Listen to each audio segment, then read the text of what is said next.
এই সংসদ ভবনের লুকিয়ে আছে শুনে প্রত্যেকটি রুম ভেঙে ফেলেছে। কোটি কোটি অর্থ টাকা এই সংসদ ভবনে পেয়েছে। গণভবনের ইট নিয়ে গিয়েছে। এটা বিএনপির লোকেরা নেয় নাই, জামাতের লোকেরা নেয় নাই। এটা ফাইয়াজের মারা নেন নাই, আকরামের মারা নেন নাই, আবু সাইদের আম্মা নেন নাই।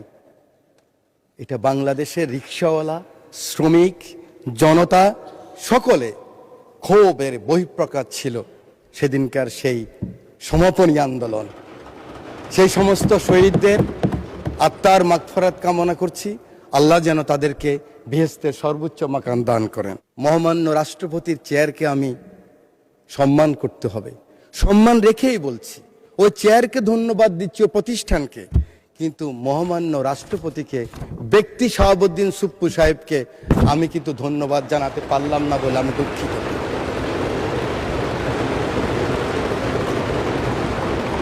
মাননীয় স্পিকার, শহীদ প্রেসিডেন্ট জিয়াউর রহমানকে স্মরণ করছি। আমার প্রিয় নেত্রী, আমার মা বেগম খালেদা জিয়া জীবনের শেষ পর্যায়ে এই চেয়ারে বসা ছিলেন 9th পার্লামেন্টে। তার পিছনে ছিলেন জনাব ফারুক সাহেব, আমরা ছিলাম, পার্থ সাহেব ছিলেন। প্রথম দিন 1/11-এর পরে আমরা যখন 26 জন, ম্যাডাম খালেদা জিয়া 3 জন, 29 জন ছোট্ট রুমের মধ্যে পার্লামেন্ট পার্টির মিটিং হলেন, আমি সাইকোলজির ছাত্র, আরেকদিন বলেছিলাম, মুখ দেখেই বুঝেছি ম্যাডামের মনে অনেক কষ্ট। ম্যাডাম নিঃশ্বাস ছাড়লেন। বাম দিকে খন্দকার দেলোয়ার সাহেব বললেন, আর এই রাজনীতি করা হবে না, আপনারা যান, আমরা বয়কট করব। আওয়ামী লীগ আসলে আওয়ামী লীগ বয়কট করবে, আমরাও তো অনুষ্ঠানে যাব না, আমরা আসলে আওয়ামী লীগ আসবে না, এই রাজনীতি বন্ধ করতে হবে।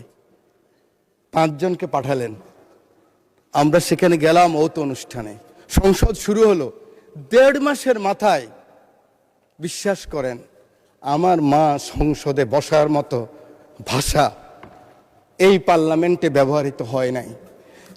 এরকম টোকেন দিয়ে দিয়ে সংসদ নেতা ছিলেন ফ্যাসিস্ট, এই চেয়ারে বসা ছিলেন হাসিনা।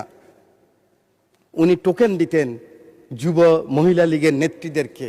কিভাবে মন্দ বলা যায়, কিভাবে তারেক রহমান সম্বন্ধে মন্দ বলা যায়, কিভাবে খালেদা জিয়া সম্বন্ধে মন্দ বলা যায়। তারপরও সেই সংসদে আমরা ছিলাম। আজকে আমার নেতা শহীদ প্রেসিডেন্ট জিয়াউর রহমান রাজনীতিটা শুরু করলেন কিভাবে, গ্রোম করলেন কিভাবে।